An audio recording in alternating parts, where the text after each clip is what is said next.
thank you for having a conversation with Human Capital.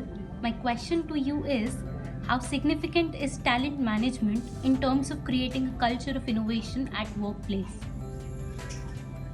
There are two kinds of talent at the workplace. One, what we call significant people who are like the corporate citizens, which means the large majority of the people.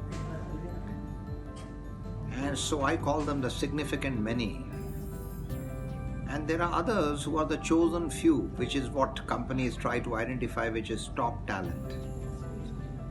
Whereas the future of the organization is very often determined by the quality of talent you have, and therefore your ability to attract top talent and engage with it and retain it.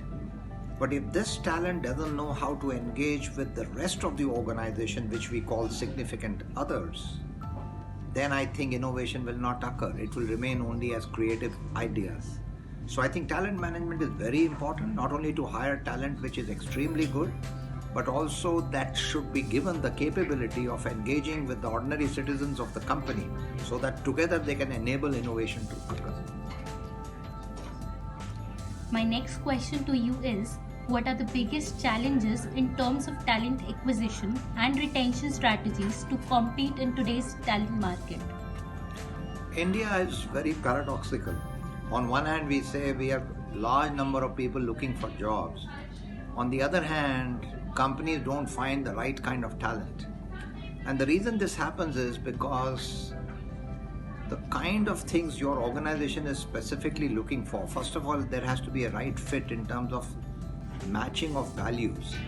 If people's values don't match with your company values, then no matter how bright the person is, how talented the person is in terms of skills and knowledge,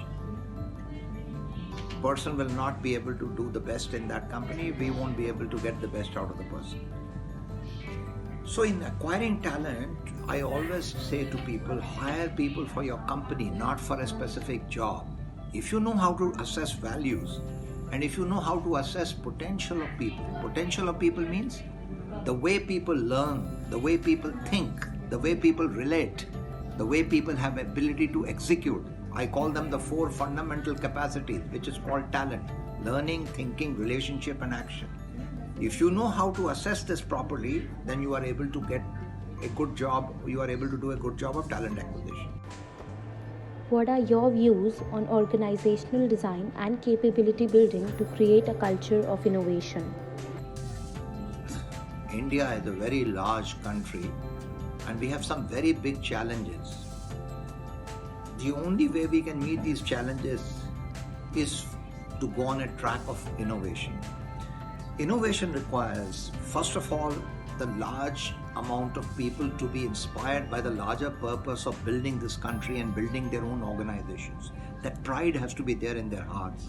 Secondly, people must know that with limited resources, we have to create maximum impact. It's not enough to keep talking about, I want these resources.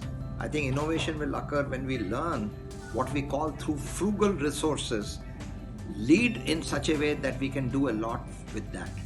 That requires complete focus. So we have to choose a few things in our organization that we would like to become world-class, innovate in that area. And thirdly, we must teach our Indian leaders how to overcome their fears and take more risks. Most of us who come from middle-class families hesitate to take risks. Most of us have this fear of failure.